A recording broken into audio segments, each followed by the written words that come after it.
गौरी कौवी, तुमने अगर मुझसे शादी नहीं की तो मैं अभी के अभी नदी में कूदकर अपनी जान दे दूंगा। शक्ल देखी है तुमने अपनी? लगता है अभी के अभी कोयले की खान से निकलकर आए हो। मैं तुमसे भला शादी क्यों करूंगी? तो तुम ही बता दो गौरी, तुम कैसे कौवे से शादी करोगी? मुझसे तो नहीं करोगी। तो मैं तो ऐसे कौवे से शादी करूंगी जिसके पंख रंग बिरंगी हो, लाल पीले हरे नीले। तुमसे कौन शादी करेगा कालू कौवे कहे के? ये सुनकर कालू कौवा सोच में पड़ जाता है और फिर वो गौरी कौवी से कहता है, मैं कितने दिनों से नहाया नहीं हूँ, इसलिए तो मेरे पंख काले हैं। मैं अभी नदी पर जाके सुगंध वाले साबुन से स्नान करके आता हूँ, फिर देखना तुम मैं कितना सुंदर कौवा बन जाऊंगा। ऐसा कहकर कालू कौवा वहाँ से चला जाता है। कालू कौवा फूलों के जंगलों में जाकर बैठ जाता है और सोचने लगता है कि अपने पंखों को कैसे रंगीन बनाए। तब तक वहाँ पर एक उल्लू आके बैठ जाता है। क्या हुआ कालू, बहुत परेशान दिख रहे हो?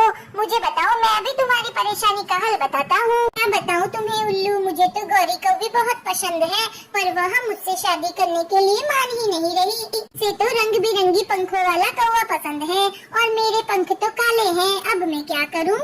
तो इसमें क्या हो गया, अपने पंख रंगीन करने कौन सा मुश्किल का काम है? कौवा बहुत खुश हो गया। उसने कहा, कैसे कैसे उल्लू, कैसे मैं अपने पंख रंगीन कर दूं, जल्दी बताओ मुझे। फिर उल्लू उसे एक उपाय बताता है और वहाँ से चला जाता है।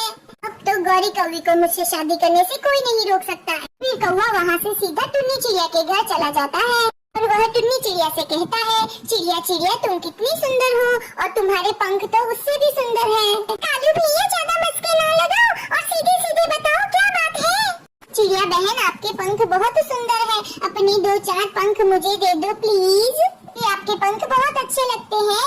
मैं तुम्हें अपने पंख क्यों दूंगी भला? चलो भागो यहाँ से, आ जाते हैं कहीं कहीं से मुंह उठा के। कालू कौवा परेशान होकर वहाँ से चला जाता है। रास्ते में उसे एक सुंदर मोर दिखता है और वह मोर के पास जाके बैठ जाता है। अरे मोर, तुम कितनी सुंदर हो, मैं भी तुम्हारे जैसा सुंदर बनना चाहता हूँ।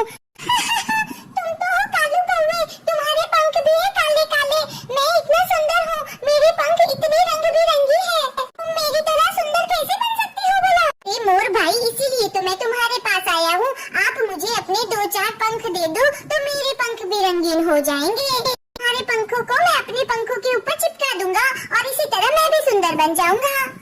की बात सुनकर मोर समझ जाता है, ये तो कोई पागल कौवा है और मैं इसे और भी पागल बना देता हूँ। ठीक है कालू कौवे, तुम मेरे लिए थोड़े से दाने लेकर आ जाओ। मैं दाने खाकर अपने पंख फड़फड़ाऊंगा और नाचूंगा तो मेरे पंख नीचे गिर जाएंगे। उसमें से तुम 2-3 पंख उठा लेना। कौवे को मोर की बात बहुत पसंद आती है और मोर भी कौवे को पागल बना देता है। खुश होकर कहता है, ठीक है मैं जाता हूँ और तुम्हारे लिए अभी कहीं से दाना लेके आता हूँ। ऐसा कहकर कौवा वहाँ से चला जाता है। आज तो इन पक्षियों की खैर नहीं, मेरी सारी फसल बर्बाद कर दी। मैं छोड़ूंगा नहीं इन पक्षियों को। किसान डंडा लेकर खेत में छुप जाता है और फूटी किस्मत उस कालू कौवे की कि वो उसी खेत में आता है और दाना लेने लगता है। कौवा जैसे ही दाने लेने लगता है वहाँ पर किसान आ जाता है और कौवे की खूब पिटाई करता है। डिशूम डिशूम डिशूम, कौवा चिल्लाता है, मुझे छोड़ दो, जाने दो। डिशूम डिशूम डिशूम, किसान कौवे को बहुत मारता है और कौवा किसान से पीछा छुड़ाकर वहाँ से भाग जाता है। बड़ी मुश्किल से किसान से कौवे ने पीछा छुड़ा लिया और फिर वह कौवा वापस उल्लू के पास गया। उल्लू भैया, तुम्हारी तरकीब मेरे तो कुछ काम ना आई, मार भी खा ली और मेरे पंख तो काले के काले।